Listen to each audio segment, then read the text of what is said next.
저희들한테 그런 환자가 여기 150여 명이 있습니다. 중증외상센터는 분명히 말씀드릴 수 있는 건 대한민국에선 지속 가능성이 없습니다. 최근 외상센터 문제를 해결해달라는 청와대 청원이 20만 명을 넘어서자 복지부가 또 대책 마련에 고심 중인데 안팎의 불씨는 여전합니다. 모든 한국인들이 이 의사만 바라보고 있다. 예, 귀순한 북한 병사가 의식을 회복하던 날 워싱턴 포스트가 이런 제목의 기사를 냈습니다. 수술을 집도한 아주대병원 권역의상센터 이국종 교수를 두고 한 얘기인데요. 이 귀순 병사의 치료를 계기로 권역의상센터의 열악한 환경이 세상에 알려지면서 이 현장을 그동안 묵묵히 지켜온 이국종 센터장이 더욱 화제가 되기도 했죠. 이 중증외상센터 지원을 강화해달라는 청와대 국민청원에는요, 지금 24만 명이 넘게 서명을 하고 있습니다. 이국종 교수의 생각은 어떨까요? 오늘 직접 만나보겠습니다. 아주대병원 권역외상센터장 이국종 교수 연결을 해보죠. 이국종 센터장님 안녕하세요. 네, 안녕하세요. 저는 귀순병사가 일반실로 가고 나서 조금은 여유가 생기셨는가 보다 했는데 여전히 많이 바쁘세요. 다른 환자분들도 많으시니까요. 사실은 전화통화 잠깐 하는 것도 쉽지 않을 정도로 지금 바쁘신 거죠? 괜찮습니다. 예. 의식을 회복한 지 한 사흘 만에 일반 병실로 옮겨진 귀순병사. 지금은 어느 정도나 회복이 됐습니까? 자기 의사 표현도 잘 하고 식사를 시작을 했으니까 식사를 시작하기 전에는 내장이 워낙 파열됐었으니까요. 예. 여기 일반 병실 올라오시고 나서는 그다음부터는 이제 미음을 섭취하기 시작해서 지금은 이제 죽까지 먹고 있는 단계가 되겠습니다. 죽까지 먹을 수 있는 단계. 그러니까 이거는 의학적으로 저희는 잘 모르지만 의학적으로는 상당히 의미가 있는 단계까지 갔다는 말씀이세요. 네, 그렇습니다. 정말 다행입니다. 환자 스트레스를 낮춰주기 위해서 교수님이 직접 이야기도 좀 나누시고 영화도 보여주시고 음악도 들려주시고 이런다는 이야기를 제가 전해 들었는데 요즘은 어떤 얘기 나누세요? 아무래도 환자가 이제 낯선 곳에 갑자기 노출이 되지 않습니까? 그러면 그렇죠. 정신적 스트레스가 너무 심하다 보면은 그런 것들이 건강 상태에 영향을 굉장히 많이 끼칠 수가 있기 때문에 예. 한국에서도 너무 골치 아픈 얘기 같은 건 하지 않고 그렇죠. 환자분이 이게 TV 보고 그런 걸 좋아하기 때문에 드라마라든가 아니면 방송 프로그램 그런 얘기들 주로 합니다. 연예계 얘기를 많이 합니다. 연예계 얘기를 많이 하세요. 네, 그렇습니다. 예, 복잡한 뉴스 이런 얘기는 안 하고. 예, 저 제일 복잡한 얘기했던 게 이제 그 전임 대통령 정도까지만 알고 있더라고요. 그래서 지금 새 대통령이 이제 정부가 꾸려진 거 그런 것도 모르고 있고 그래서 몰라요. 예. 그런 걸 얘기를 해주면은 선거제도가 그렇게 정말 있냐 그런 것들을 이제 궁금해하기도 하고 젊은 청년이다 보니까 호기심도 많고 그래서 그렇죠. 남한에서 이렇게 좀 비교적 우리의 그 자유로운 그냥 일반적인 생활상을 많이 얘기해 주려고 노력을 합니다. 문재인 정부 들어선 걸 모르고 박근혜 전 대통령 때까지만 아는군요. 예. 그것도 참 흥미로운 면이네요. 네, 그렇습니다. 예. 사실은 이제 국민들은 처음 그 환자 상태를 들었을 때 이렇게까지 회복이 될 거라, 이렇게 빨리 회복이 될 거라는 사실 기대 못 했거든요. 교수님은 어떠셨어요? 그 처음 환자 대했을 때 그 의료진으로서. 처음에 일단 혈압도 전혀 안 잡혔고 그리고 워낙 그 다발성으로 총상을 입었고 그렇죠. 폐하고 그리고 배에 있는 내장기관, 주요 골격 부위가 워낙 심하게 손상됐었기 때문에 저희가 걱정을 많이 했습니다. 네, 걱정을 많이 했는데 저희가 혈액형을 파악할 시간이 없어가지고 일단 O형 혈액을 먼저 빨리 수혈을 해줬거든요. 혈액형 파악할 시간조차 없었어요 그때?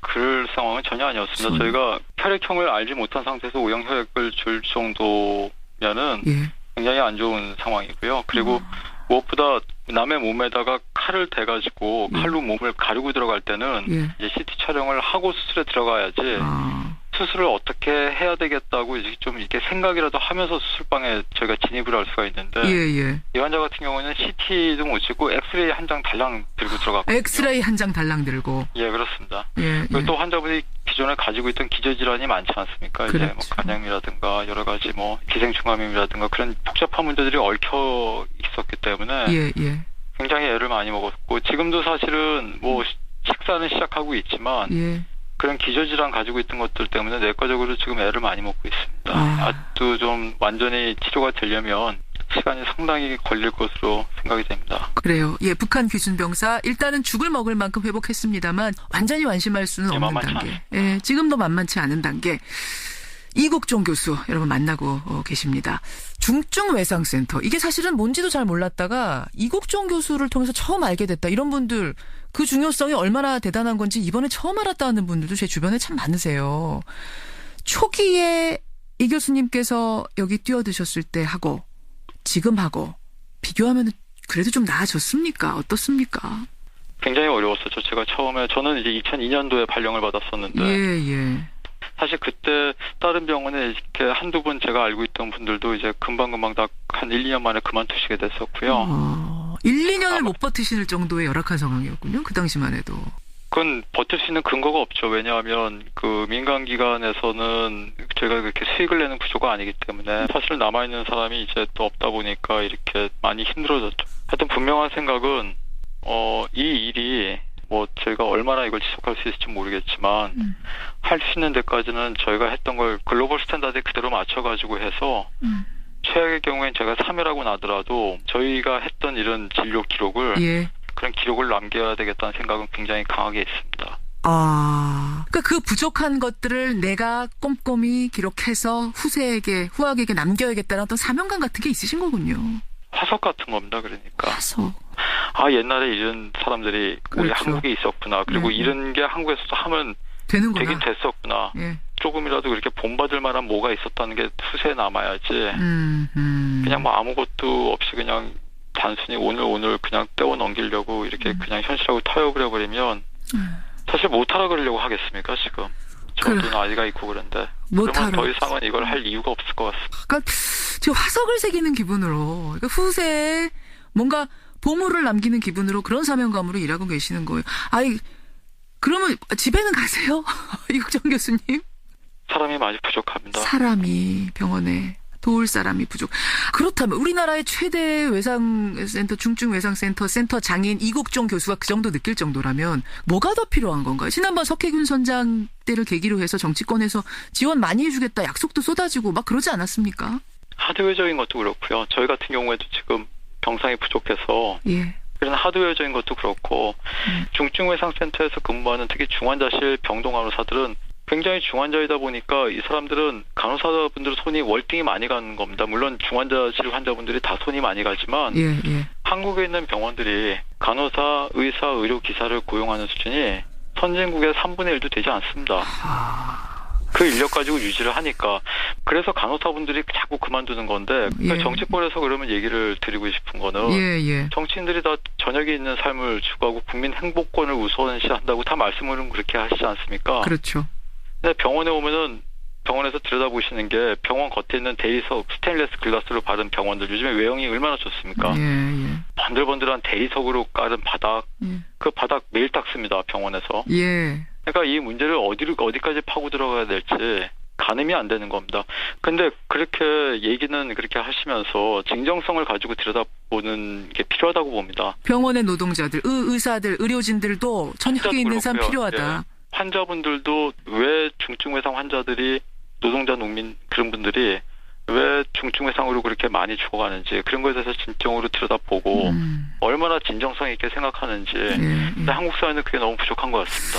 좋은 부분 지금 지적해 주신 것 같아요. 저녁에 있는 삶 얘기하던데 정말 이곳 병원의 노동자들, 의사들 포함해서 모든 노동자들이 정말 저녁에 있는 건가 한번 진정성 있게 봐달라 그 말씀 호소하셨습니다.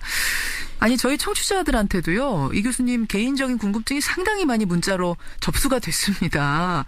우선 제일 많이들 궁금해하시는 게 건강 괜찮으세요? 이 교수님 건강은 괜찮으세요? 그냥 지냅니다. 그냥 잘 지냅니다. 괜찮습니다. 스트레스 때문에 시력이 안 좋으시다. 거의 상실한 상태다. 사실 제 나이쯤 되면은 직장생활 하는 사람들이라면 다 한두 군데씩 아픈 거 그냥 참고 지내는 거 아닌가요? 그냥 받아들이시는 거예요. 참고. 제가 이렇게 좀 더 남들보다 상태가 안 좋을 수는 있지만 또 막 썼으니까요. 몸을 그동안 당연하다고 생각하고 있습니다. 막 쓴 거에 비해서는 훨씬 잘 견디고 있다고 생각합니다. 막 쓴 거에 비해서는. 아까 전에 이제 제가 집에는 들어가세요. 그 질문 드렸는데 사실 저 같은 경우는 매일 새벽 4시 반에 일어나면은 특히 추운 겨울에는 내가 이거 찬바람 쐬면서 무슨 영화를 보자고 이런 생각 가끔 들거든요. 선생님은 그런 감정 느끼실 때 없으세요? 힘들 때 없으세요? 감정적으로? 사실 직장에 출근하기 굉장히 싫은 거는 직장인들이면 아마 다 마찬가지일 겁니다. 근데 분명한 거는 누구도 저한테 강요해서 뭐 누가 저한테 총을 겨누고 이 일을 안 하면 뭐 쏘겠다든가 그런 게 아니지 않습니까? 그렇죠. 저뿐만 아니라 저희 지금 중증외상센터에서 근무하는 300명 직원 모두도 다 인사발령을 받아서 온 게 아니라 자기가 자원해서 여기 온 사람들이기 때문에 물론 자원해서 왔더라도 정말 뭐 하루도 못 견디고 그만두시는 분들도 있고 간호사분들이 사중률이 극도로 심해서 뭐 35%가 막 넘어가고 그러지만 예. 한 데까지 가는 겁니다. 전 그렇게 생각합니다. 자기가 버틸 수 있는 데까지 버티는 거고 뭐 그걸 특별하다고 생각하지는 않습니다. 그러시군.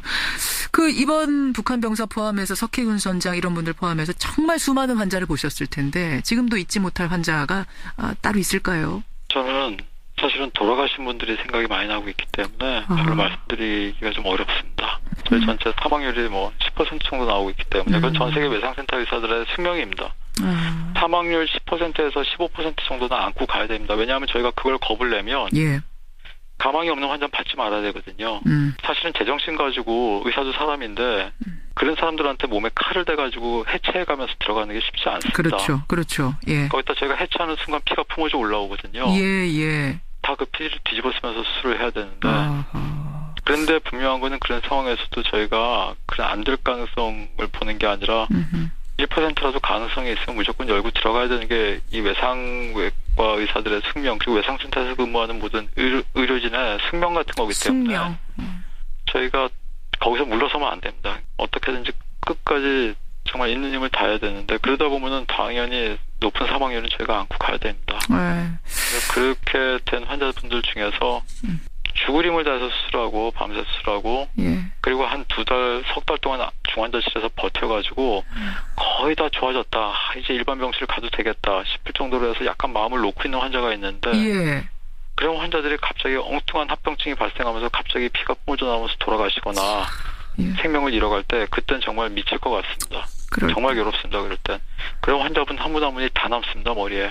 잊혀지지 않아요. 그런 분들일수록. 네. 그렇습니다. 정말 죽을 힘을 다해서 살린다? 라는 그 표현이 어떤 심정일지 이게 와 닿는데요. 이번에도 그러셨죠. 이번에 규순 병사를 살리는 과정도 참 죽을 힘을 다해서 살리는 고통스러운 과정이었는데 특히 이번에 더 좀 고통스러우셨을 것 같은 게 마음고생도 좀 하셨어요. 논란도 좀 겪으셨어요. 그 폭풍이 이제 좀 지나가고 잠잠해지고 돌아볼 때 소회랄까요? 어떠세요? 저는 사실 병원 안에만 있었기 때문에 잘 모르겠습니다. 그 의원분도 환자를 생각하는 마음에서 그런 말을 했다라고 하시고 뭐 이국종 교수 말씀할 것도 없이 당연히 환자를 생각하는 마음이었고 의견이 어긋났던 것 같아요. 혹시라도 한번 만나서 좀 두 분 허심탄회하게 말씀이라도 나눠볼 생각 있으십니까? 저는 그 의원님께서 평소에 글도 굉장히 잘 쓰시고 맞습니다. 정론 직필을 하시는 굉장한 아주 식견을 갖추신 전문가로 제가 그냥 알고 있습니다. 저는 그래서 그분이 그 의원이 되신 줄 모르고 있었거든요.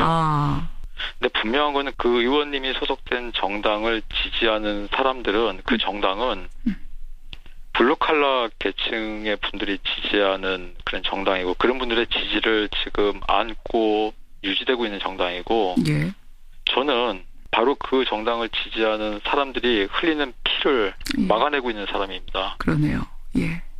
그러니까 저는 특별한 다른 느낌이 있는 게 아니라 좀 안타깝습니다. 저도 안타깝습니다. 그냥 안타까운 상황이기 때문에 두 분이 좀 만나서 이 오해들을 풀고 가면 어떨까. 김종대 의원은 만나서 이야기 나누고 뭐 사과하고 이러고 싶다는 의사를 표현하셨거든요. 어떠세요? 저도 해군에서 일을 많이 하기 때문에 그러셨다면서요. 군 관계에 있는 저 같은 사람들은 사실 그분은 이렇게 굉장히 큰 오피니언 리더 중에 한 분입니다. 그냥 일반 그냥 의원님 많은 의원님들 중에 한 분이 아니고 그렇죠. 근데 좀 더 그런 문제에 대해서 좀 더 집중하셔가지고 그냥 괜히 저 같은 이렇게 막장에서 일하는 사람한테 시간 뺏기지 마시고 본인의 업무나 그런 것도 굉장히 하실 일이 많을 텐데 그리고 국회의원이 굉장히 중요한 자리지 않습니까? 한 분 한 분이 입법기관이신데 저도 잘은 모르지만 국회의원분들이 거의 시간을 분단위로 쪼개가면서 사실은 바쁜 분들이거든요. 그럼요. 그냥 본연의 업무 잘 하셨으면 좋겠고 굳이 찾아오지 저한테 신경 너무 안 쓰셔도 될 것 같습니다. 저는 어차피 뭐 여기서 막장에서 일하는 사람이니까 전 현장에서 일하고 있으면 됩니다. 알겠습니다. 그분을 하시면 되고요. 각자 맡은 곳에서 열심히 일하자. 지금 그 말씀 하셨어요. 근데 지금 오늘 이제 뭐 우리 의료 시스템의 문제점, 권역외상센터의 힘든 점들 여러 가지를 토로하셨는데 이런 의료 시스템을 개선하기 위해서, 좀 발전시키기 위해서 혹시 정치권에서 좀 들어와서 일해달라 이런 러브콜은 안 받아보셨습니까? 그런 생각은 안 해보셨어요? 저는 정책을 만들지 않습니다. 저희 같은 사람들은 그 의료 시스템 말단에서 실제 그걸 수행하는 말단 조직에 있는 사람이지 전 정책을 만들지 않습니다. 제가 아는 굉장히 훌륭한 정치인들이 많이 계십니다. 저는 그런 분들을 그저 도와드릴 뿐이지 예. 제가 뭐 주제넘게 감히 나서서 뭐 그런 생각은 단 한 번도 해본 적 없습니다. 아마 이 제일 중요한 질문이 마지막 질문이 될 것 같은데요. 이국종, 인간 이국종의 꿈? 어떤 꿈 꾸세요? 사실은 저한테 주어진 시간이 그렇게 많은 것 같지는 않습니다. 그래서 분명히 말씀드릴 수 있는 건 이 외상센터를 맡고 있는 한은 예. 글로벌 스탠다드 진료 지침에 맞춰서 정말 벗어나지 않게 예. 운영될 수 있도록 아예 안 하면 안 했지 거기서 벗어나가지고 적당히 타협하면서 가지는 않으려고 노력을 할 거고요. 타협하지 않겠다. 개인적으로는 제 손끝에서 이렇게 치료되는 환자분들이 잘못되지 않고 예. 그러니까 큰 의료사고 없이 잘 맞춰질 수 있으면 좋겠습니다. 그렇게 시간이 많이 남지 않았거든요, 전. 왜 이렇게 시간이 자꾸 안 남았다 그러세요? 아직 젊으신데. 외과 의사들은 그렇게 의사 수명이 길지 않습니다. 그래서 네. 의사로서의 나의 수명. 노동을 하는 직업이기 때문에 맞아요. 예. 체력적인 거나 아니면 하드웨어가 저희가 고장이 나게 되면 한계가 있죠. 예, 저희는 금방 한계를 드러내게 됩니다. 그건 잘 알고 있습니다. 체력 잘 챙기시고요. 이국종 교수님. 근데 안 웃으세요? 원래 전혀 안 웃으세요? 뭐 그렇게 웃을 일이 많지 않습니다. 지금 청취자 질문도 들어옵니다만 웃으시는 모습 한 번도 못 봤다 이러세요. 사실은 계속 긴장의 끈을 놓치면 안 되기 때문에 그래서 이렇게 주름살도 많이 져있고 그렇습니다. 저는요 이국종 교수 이 꿈꾸시는 것들이 다 잘 이루어져서 좀 언젠가 활짝 웃는 웃음소리 시원하게 한번 들었으면 좋겠는데요, 방송에서. 하여튼 감사합니다. 예, 응원하겠습니다. 저뿐만 아니고요. 많은 국민들이 응원 보내고 있다는 거 잊지 마시고요. 환자들 최전선에 있는, 생명의 최전선에 있는 그 환자들, 지금 그 사명감으로 좀 부담스러우시더라도 끝까지 살려주시는 그 일 열심히 해주시기를 부탁드리겠습니다. 오늘 귀한 시간, 정말 귀한 시간 고맙습니다. 정말 감사합니다. 예, 힘내십시오, 교수님. 힘내십시오. 예, 고맙습니다. 아주대학병원 권역외상센터의 센터장이죠. 이국종 교수였습니다.